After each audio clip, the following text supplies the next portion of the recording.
invite people like you, really sharing your journey. Yeah. I talk with a lot of engineers because we have many students who are from engineering backgrounds. Yeah, got it.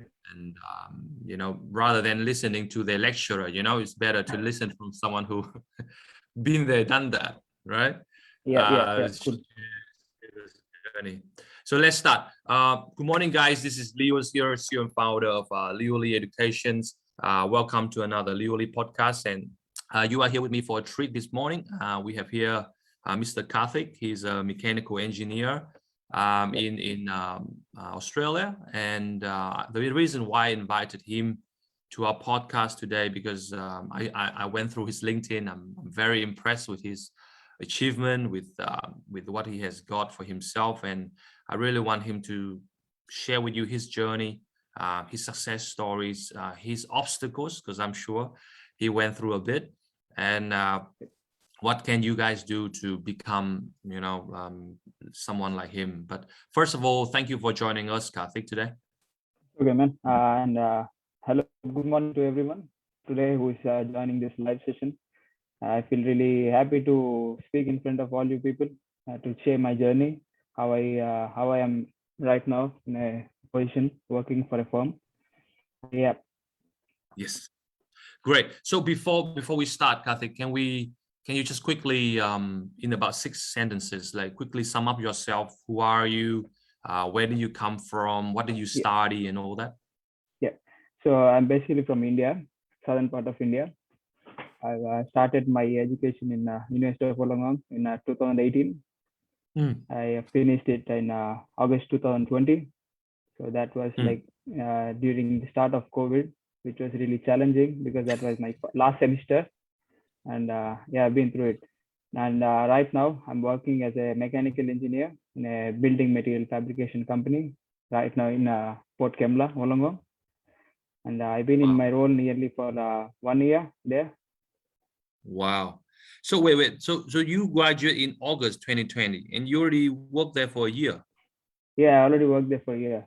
So as soon as I finished my post-graduation, like in a span of 3 months, I was looking for a job. I was lucky enough to get into a position in my regional area. Perfect. Now, before we go into more details about your work, I just want to hear a bit about your journey. So when you first came to Australia, were you working in any other job, any like other non-professional jobs before you came? Yeah. So that's part of all the international students. Like you're limited to working 20 hours. So you have no chance, like you have only chance to work in service stations or hospitality, all these places. Me personally, I worked in a service center. Wow. Which is like for how long were you doing that? How long was that? I worked there for like nearly 1.5 years. Wow, gotcha. And how was that experience for you? Like, how was that experience for you when you were working there? Were you like, okay, I need to make a living, I need to make ends meet, or were you like, yeah, I just want to finish the shift as quick as possible? What were you thinking? Nothing like that was in my mind. Like I tried to stay positive in whatever I'm doing. So even while I was doing there, I used to talk to many people. That was an opportunity for me because working as a console operator in a service center gives you more exposure to many people, like different people in the regional area, especially because when you have a chat with the other guys, you got to know a lot of things. Gotcha. So actually you open up yourself to more opportunities by talking to more people. When you're at work.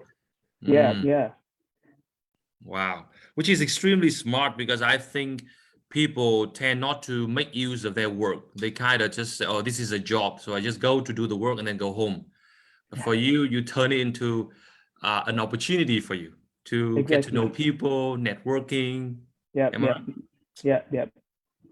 Fantastic. So how long does it take you? So when did you start to think that it's about time for me to think about my professional jobs? Like, when do you get serious about that? So this was during my last semester of my graduation, like nearly 3 months before finishing my degree. I thought now it's time to really get into looking for jobs. And so mainly because I'm a sports person as well. Like I play cricket in our local cricket club. So when I'm not doing my job, you can find me on the cricket field training. And on weekends you can't find me. You can only find me on cricket field. That's where I am. Nice. So now, because the thing is, I see that a lot of students, they tend to start thinking about getting a professional job a bit too late. So sometimes way into the 485 visa, or when they're about to finish their graduate visa, then they start thinking. But what for you, you thought in advance. So why do you think for you took that initiative and to do it in advance, while a lot of your peers, they kind of put it to the to the last minute? Yeah. So this was because of my fellow mates who I live with, and like a really good, inspiring people. Like when you are living with different people, you get to know that okay, the people are doing things quickly, so we need to catch up with them. That's what the motivation was for me when I was looking for jobs, because you have to catch up with people, or else you're left behind. Wow. So I think that's such a great point that the viewers should really understand. So you're really talking about the importance of your surrounding, the people you hang out with. Yeah. Right. If you hang out with the good people, they push your limit, they encouraging you. Yeah. But if you hang out with people who's like, yeah, no, that's all right, just take your time, no rush, then you will have a hard time. Yeah. But how do you pick that? Like, was it just a coincidence that you know this guy, or was it like you actively reach out to them, or what happened? How do you get to hang out with these people? So because I like to talk to new people.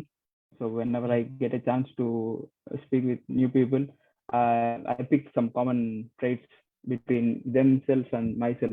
So that's when I gel up with them. It's the key point. Whenever somebody is making new friends, you need to find the common traits between both the people, so that you can gel quickly. If you think that it's hurting you or harming you, it's better to stay away. That one is the takeaway right there. That's the key point. I always mention that to my student as well, is stop hanging out with bad people, stop hanging out with negative people. Yeah. Because next thing you know, you become the next negative people. Right? Exactly. If you keep hanging out with them. Fantastic. And then so you say that you want to catch up with that person. You see that okay, you are being left behind, so you better pick up your pace. And that's what made you start early, which is fantastic. Yeah. So talk to us about the challenges. So obviously you mentioned before that COVID is a big challenge when you were looking for the job. Was there any other challenges that you faced when you were looking for? Because of COVID, the main challenge was to get in person to the company and speak to the hiring manager, because you're not supposed to go to the companies because they won't allow you inside. Most of the time, people are working remote these days because of COVID. Even during the start of the COVID as well, many people lost their jobs and they were working from home. So you need to get hold of people like recruiters and talk to them on phone. That would be the first step in your job search process. And after that, you need to have a good network. Good professional network, so you can build up the professional network through joining social clubs. For me especially, I've been playing cricket for like long time. It's been like as soon as I came here in Australia, I joined the local cricket club. So that's where I got to know people, many people of different backgrounds. So So among the group, I can find engineers as well who has been working for like nearly chunk of years, like 10 to 15 years they've been working. So it was really interesting to speak with them and how I can venture into my new career. So that helped me a lot, hanging out with people in my local cricket club. Got you. So networking, and then you. So now talk about the challenge. You say that during the COVID you cannot walk in, so which was hard for you to go directly and meet the hiring managers. Obviously. Yeah. How about the experience wise? Do you consider yourself as like having a lot of experience like before landing this role? Was you like a senior sort of position? No. So I started my mechanical engineer back in India in 2013. So we had 4 years of a bachelor's degree. I finished at 2017. So after that, immediately, like in 3 months, I took up a decision to reach Australia. So I didn't have much experience in between as well, but I do have working experience in Mercedes-Benz service after sales department. So that's where I got hold of, what mechatronics is and what mechanical is, how would be the scope as a mechanical engineer. So that's what pushed me to pursue my master's. And after that, 2 years, 2018 to 2020, I did my master's, and that's it. That's my nearly 8 years I've been in mechanical engineering, doing as a mechanical engineer. Wow. So obviously, so from what you just told me, my understanding is you do not have that extensive experience at all entering into this first job in Wollongong. Yeah. So, and I think that because I heard a lot of students say, "Oh, Leo, I don't have experience, so nobody is going to harm me," But so what do you think about that? Like, a lot of people say that I can't land a job because I have no experience. So experience part, yes, because if you're in a mechanical, like in the mechanical engineering field, it depends on different professions, the type of role you're taking up. Because in mechanical engineering, you have design stuff and you have servicing stuff. So designing stuff, you need lots of basics, right? Wow. Gotcha. And in servicing sector, you need lots of experience. So you need to build yourself. You need to start somewhere and start building yourself into gaining that experience, so that people have demand for you in like maybe 2-3 years or 5 years, maybe, don't know. But there is demand for engineers, that's for sure. So even though if you don't have experience. Gotcha. So for you, you say you work in the after sales service, is it in Mercedes? Yeah. So this was after my bachelor's. I spent there for like 2 months. 2 months I did my internship just to get an exposure of how things are working in automobile sector. And I guess even though it was just 2 years, but it's still very valuable for you. Yeah. I just did it for 2 months. 2 months. Sorry. So 2 months. Sorry, 2 months. It was very valuable for you. Even very just valuable. Yeah, I got a lot of exposure. Wow. So you said just now, I think you raised a great point. You say there's the service side of mechanical engineer, and there's a design, right? There's a design side. Yeah. So which part of it do you think the student should start first, or they can pick and choose whatever? Or no, it depends on individual. Okay, depends on what individual has his strengths on. Like some people are good at having long-term memory, and some people are good at having working memory. So if you are good at if you have like good long-term memory, so it's better to get into designing, because you need all the basics from the upfront, like basic principles of physics, mathematics, whatever it is, so that we can relate it to the our product design. And when it comes to your working memory, so this is where you get into servicing sector, or managing as well, like a project manager, because that's where you handle people and work along with people. That's where you need working memory. You need to be good at it. So this is how I categorize like different kinds of jobs, and it depends on what you're good at. Wow. So how about for yourself? What do you think is your niche for yourself? What would you think is your strength? I'm good at I have good long-term memory. So that's where like I want to build up on my strength.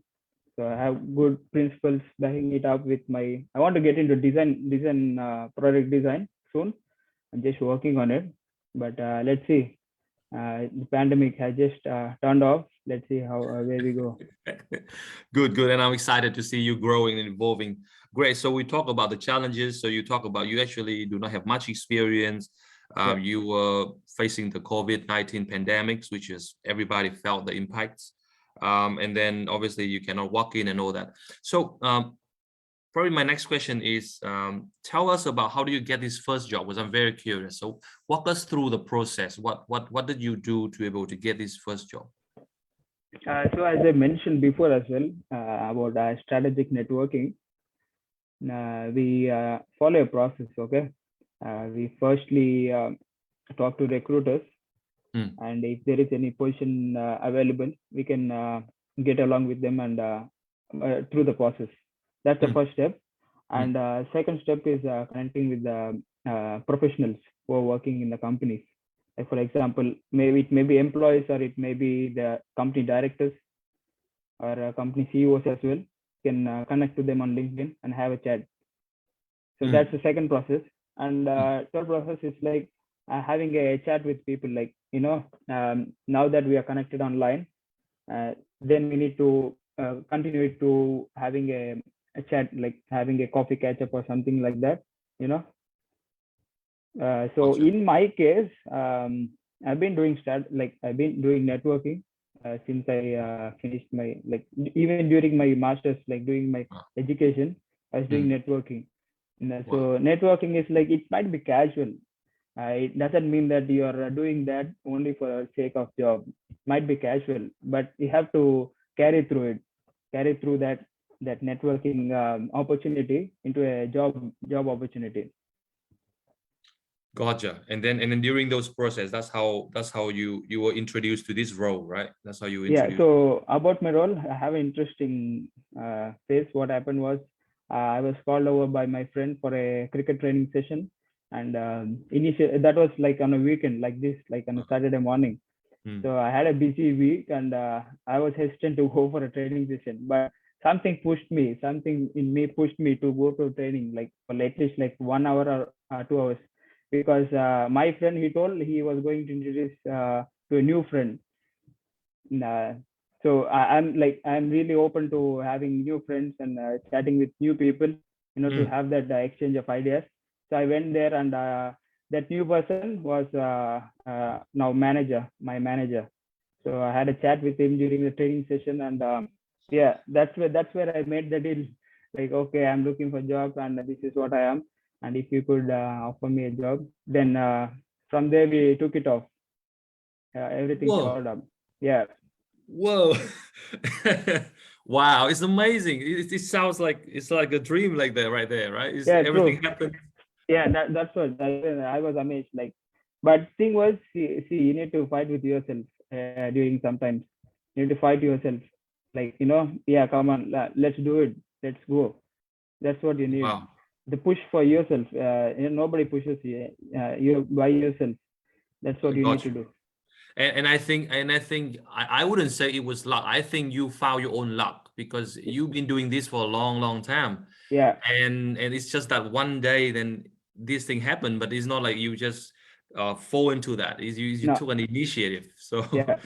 that was the key points. And I think that's why I never think really, luck plays a part, but I always think we found our own luck. So I think you are an embody of that, which is amazing. And then you follow up with him, and then you got an interview. Is it after that? Yeah, we got a brief interview of like what I want to do in the new firm, and what I will be expecting from the employer as well, because we need some negotiation, right? We can't straight away accept the terms. We need to have negotiation. So after the negotiation, I was happy. Beautiful. Now, which brings me to the last three questions here is, in terms of this job, was it advertised before this, or was it they saw your potential and then the employer created a role for you, or was there a role ready right from the beginning? So they did advertise on Facebook about this role, but because I met him in person, and that he liked me, and like the position requirements, roles and responsibilities were matching. Whatever the qualification I had, and he didn't need to work a lot on finding you guys. Exactly. And this is what I've told people all the time, that it's so important to get known by the employer, and then get liked, and then get trust. So in this case, you got all those three. They know you because you guys play cricket together. They like you, obviously, and because they trust you. And exactly. And then next thing you know, you got the role, and that was amazing. So why do you think a lot of the jobs, it seems to me, and also seems to my student as well, a lot of the jobs in Australia are actually not advertised. A lot of the good roles are actually hidden. I call it hidden jobs. So do you agree with that statement, that a lot of the jobs are actually not advertised? Yeah, 100%, man. I do agree with that because many of my friends as well, they were like just walked into the company. They don't know if there is a vacancy or not. They just advertise themselves, like they are marketing themselves to different companies, and they're having a chat with hiring managers and with the directors. And that's how you get into it. Not that only if there is advertised we need to approach them. It's not the way. Exactly. But I think this is the problem that people have been told to do, like, oh, go on Seek, go on Indeed, just go on LinkedIn. Yeah. And that really limit themselves of the So, opportunity. so because you told that people are directed in this way, I feel this is part of university curriculum. So that's what we are taught in university. Like look up online, look for these roles and kind of thing. Because that's not going to work. Exactly. It's not going to work every time. Exactly. People are pulled into it. Exactly, guys. If you guys watching this, I think that Karthik has really raised a really great point right there. That if you just depend on Seek or just depend on LinkedIn and Indeed, then you just limit yourself and of the opportunities. And yeah, he embodies the example of what it took. And if you really take an initiative, you create your own opportunity. So pretty much that's what you did for yourself. So let's talk a bit about when you got this job. Do you, like, first of all, how do you feel about the job? Like, do you learn a lot on the job? Do you grow a lot with the job as you do? So my job, like our industry, is related to civil engineering building products, which is entirely different. I haven't have any experience dealing with civil engineering building products, but yet the fabrication process, that's where as an engineer, mechanical engineer, you supervise them, the traders, like whoever is doing the fabrication, because I can read the drawings, shop drawings, and I can convey it to the fabricator, like what needs to be done, what not needs to be done, and I take care of the material, how, like stock check, all those things. Wow, good. So how much of what you how much of the job that you do is you actually learn on the go, and how much of it is you actually know it before you entering into the? So a few things, like basic things, like reading the shop drawings are like basics of as an engineer. You're supposed to read the 2D drawings. You know the dimensions, right? And you know where to check it or where to not. All the stuff before in hand. But during the job, there are some things I have learned as well, like what time needs to be allotted to a particular process, because that's where you lose money or gain money. Time, everything is time bounded in fabrication industry. Fantastic. So let's say if today, Karthik, if you have to become a graduate again, let's just say hypothetically, if you are a graduate again, what would be the first 3 things you would do to start your job hunting process? Like, if you have to be a graduate. So if I put myself in as a fresh graduate, first of all, I'll make up my mind. Like I'll make my mind clear of things, what I need to do. Like irrespective of what the market is like, I just wanted to follow my passion. Like, because you need to be clear out. Are you going to have the design part, or are you going to have into servicing industry? Anything, you need to pick it up firstly. Then second thing, you need to work on it. Like, are there anything I'm lacking? So if you lack anything, you need to build on it. Like learning short courses or improvising your previous knowledge. That's the second thing. And third thing is to have a good mentor, like a professional mentor who has been working in the industry, not like a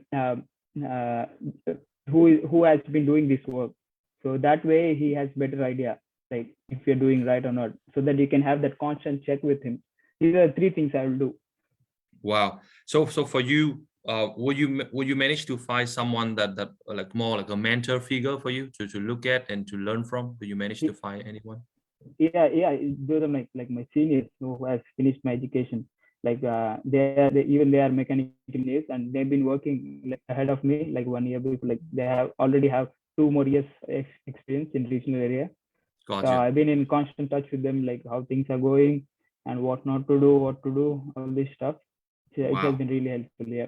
And it saves you a lot of time as well, because you learn from someone who already done all that before you. Yeah. So actually you shorten your time to get a good job. Exactly. But if you wonder by yourself, then it takes so much time, isn't it? Yeah, true. Yeah, you just don't need to waste time, because there are people, talented people outside. You just need to reach out to them. Fantastic. So probably maybe the last two generic questions here is in terms of the industry, because obviously mechanical engineering is a very big industry. Yeah. What sort of industry do you feel or do you see that is growing and hardly impacted by the COVID, or is still going to need a lot of staff like engineers? Do you see any of those industry?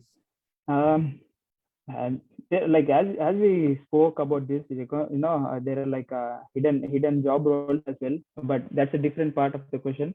But speaking about demand for engineers, there is demand for engineers, and construction industry, it has like a huge scope, really huge scope, because when people think about construction, they only feel like it's only limited to civil engineers. It's not like that. Okay.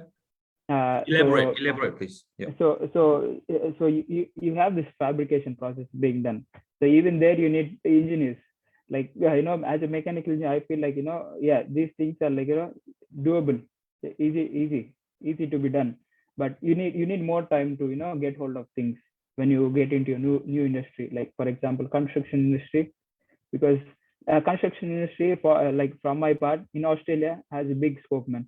Big scope. Like in coming decade, the people won't stop building houses. They keep on building houses no matter what. Wow. So this is a big industry in Australia as far as I'm concerned. And mining is one of the other one. But mining, I think they're transitioning into clean energy. It's in that way we need to be assets. We need to have more skills. I got you. So let's say, because I like the fact that you raised up this construction thing, because I think a lot of people do overlook that. As you said, a lot of only civil engineer will look into construction. So you say that as a mechanical engineer, you have to oversee welder or this fabrication process. So what fabrication do they do, or what sort of fabricate that they're doing? So majority of the fabrication process is welding. Okay, welding. What? Like, we do TIG welding, MIG welding. Okay. Got you. And this is when you come into the picture, because you say you oversee their work. You also interpret the drawing, and then you translate in layman terms for these welders to do. Because the main aspect of like handling this fabrication process, having that dimensioning of the jigs or a welding table, because that's where the work is to be done, because you need to customize accordingly to different jobs. So on the spot, you need to customize. Like if you have a different drawing, you need to customize accordingly. So that's where your expertise involves. Like quickly you need to make changes without losing time. I got you. That's where they need you to help them. That's where they need me. Okay. And great. And then you say you help them with the material selection as well, is it? Like you help them to pick the right material? Yeah, because they'll be so busy, the fabricators. So I have to make sure that all the materials are available in a nearby to them, so that there won't be any delay in fabrication time. Wow, fantastic. And then do you have to do any like cost estimation as well, like any estimating work? Do you have to? So that might be later, like maybe after a couple of like 1 more year of experience, because I'm still getting hold of things and company is growing. So I might look into it, but so far as now, I haven't yet gone into cost estimation or anything like that.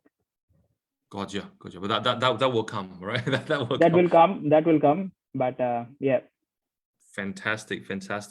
So probably the last question is what would you say are some of the fundamental good technical skills for a mechanical engineer to have to make themselves more employable? Like, let's say if you have top 3 or top 5 technical skills, you think that they should have, what would that be? See, I can't list out like this particular kind of subjects or technical terms, but you know, basic machine design is what, like a big chunk of subject wherein you get hold of all design related standards. And you need to get hold of mechanics as well. Okay. Kinematics of mechanics, so suppose. Okay. Yeah. And you can get into heat part of like heat transfer or thermodynamics part of subject as well, which are like basics. These are, everything is like related to, like, starts from physics. Okay, everything starts from physics, so that's where we build onto it. Even in my engineering, like, these are like standard subjects which you need to focus, and you need to get really expertise in it. Gotcha. Yeah. So because you say machine design, you say mathematics, the heat transfer and thermodynamics, right? Yeah. So if we translate that into, let's say, some software they need to know, so does that mean like SolidWorks and all that? Is it important? Yeah. So see, I feel like, you know, these are only tools to learn, like softwares. Whatever the softwares are there, they're just the tools. You're not supposed to gain like 100% of the software, because it's a big ocean. Okay, software is a big ocean. You can't learn everything. True. Unless you want to end up in that particular software, working on it, you can do it. But I feel that learning these softwares are just, you know, just a bit of like 20% of whatever you're doing. Rest of the things are like whatever your basics are, technical knowledge. Gotcha. So oh, wow, I think that's a great point. So what you're saying is all these things like SolidWorks or all these AutoCAD. Yeah, this is all like a tools, you said. So just the tools. And you always can pick that up as you go along. Yeah, but you can go back to the fundamentals. Yeah, you need to go to the fundamental. That's where your expertise lies. Wow. So fundamentals here is it can be acquired through your study, through your university, through your subject that you do, right? That's what you mean. Yeah. Fantastic. Because I've seen a lot of people, I think they put too much emphasis on all these ANSYS and STAT Pro or SolidWorks. They put a lot of emphasis on that, and they kind of forget the fundamental, what we just did. So thing is, so even like if you have good basics or good fundamentals, and if you join a new company and they ask you to learn a new software, it won't be a matter of time. Like, you can ask them for like 1 week time and you can quickly get hold of it. That's not a big deal. Wow. So do you think that it is very important to actually, because I think this is what I've seen a lot of students after they graduate, they do not look back into their study again. They kind of, I finished it, I don't need to worry about it. But after talking with you, I feel that they should actually go through their materials that they learned from uni again. Yeah, all right, just the basics. You need to just recollect them. Because this is what will help you in your upcoming job, isn't it? It's exactly. The fundamentals. 100%, wow. Man.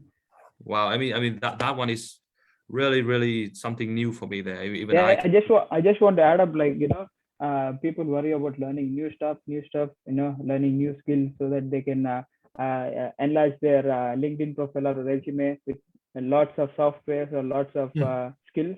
But that's not what it is, because unless you have good experience working in particular industry, nobody will hire you. So until that, you need to build up your basics, okay, so that you can be true to yourself as an engineer. And after I hear that, so what I feel is what that also means is whatever the projects they've done during their university or whatever the subject they've done, they should take it seriously during their study.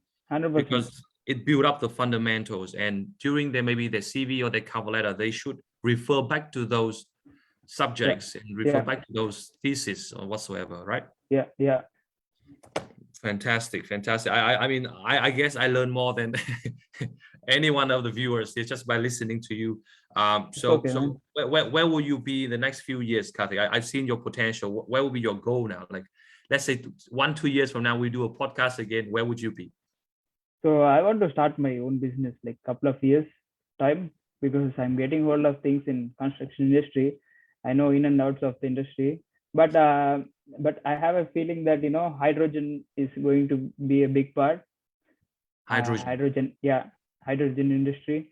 Because there have been lots of big projects coming up, because Australia has invested big amount of money into making hydrogen gas and even transporting into different parts of the world. Because I have a feeling that in a couple of years or in 5 years, there'll be a search for people in this industry, like who knows things around hydrogen cars, or the way how to compress the hydrogen gas effectively. And I'm so keen onto it, because there's going to be opportunity in a couple of years.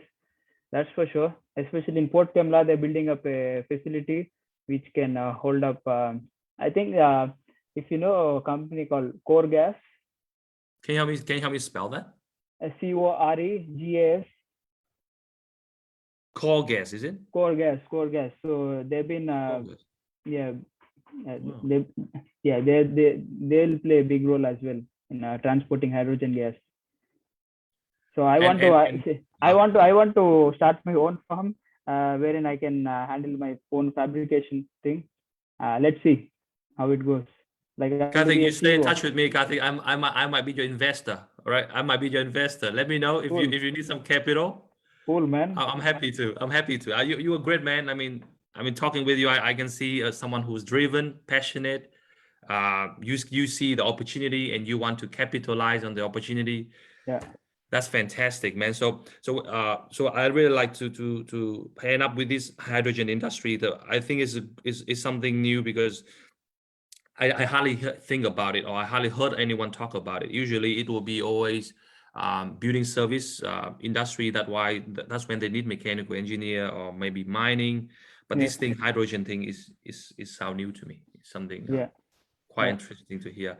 But thank you so much for your time, Karthik. Do you have any last few advice for people who are out there, struggling? They try to apply for jobs and they keep getting refusal. You got maybe some last few advice for them? So I just want to tell everybody, just keep it up with the grind. Don't ever lose hope, and don't even try to get negative thoughts in your mind, because that's really harmful. Just try to get in positive vibes, positive things around, and try to have a schedule for your whole day. Like have some workout, exercise, run around, so that you can stay in good shape. Even that helps your mind as well. And do some meditation as well, which is really good. And that's what I want to advise to my fellow engineers. Well, because I guess you done it yourself as well. That's what you do. Yeah. Fantastic. I do it daily. I really feel good. I live in a beautiful place, actually. Wollongong is like really beautiful place to live around. Wow. I hope after this whole pandemic subsides, I hope to visit you. Yeah, definitely. Because I'm in Tasmania. That's sure. If you come to Tasmania, you got a new friend now, okay? And sure, if I go to Wollongong, I know you now. Okay? Yeah. Please stay in touch, Karthik. Thank you for your time, and I really appreciate your advice. And I'm sure my students and my viewers will have a lot from this, and I will break it down to bullet points for them to digest your information. But stay in touch with me, and I look forward to hearing your success more. Okay? Yeah, I just want to thank you as well, because all the viewers, whoever is watching, I read about Leo and about his struggle as well, because he has been in this education industry, and now that his passion towards teaching people or helping them out is really good. And this is where we humans are coming together, help each other. That's what Leo is doing. So please support Leo in however we can. And good luck, buddy. Yeah, thank you, Karthik. I hope you see in having a big firm as well in a couple of years. Oh, 100%. Helping millions of people. Oh yeah, that's the goal. Because probably we finish off with this, because as you said, I went through the journey of, just like you, we all went through that. Yeah. But I always wanted to do more than just you know, for myself. So that's why I'm creating this program that I've been doing and we implemented 99% of what you taught in the program. Whatever you said is, so I was like, wow, it's really resonated with my teaching because you really reinforced my message that I try to drill deep into my student mind, that 90% of the jobs are never advertised in Australia. And if you want to get a good job, you have to go out of SIG. You can't depend on SIG. That's the takeaway. And we've been blessed to be able to help quite a few hundred students up to now. That's good. So, really good. I appreciate thank you. work. So, because I don't want to see them driving Uber. I don't want them to see them driving taxi, you know? Because they are engineers, like they got potential, and they should not waste that. But that is for another conversation we'll catch up on. But you take care, Karthik. Thank you for your time. Have a lovely weekend. Bye-bye. Yeah, you do. Cheers. Bye-bye.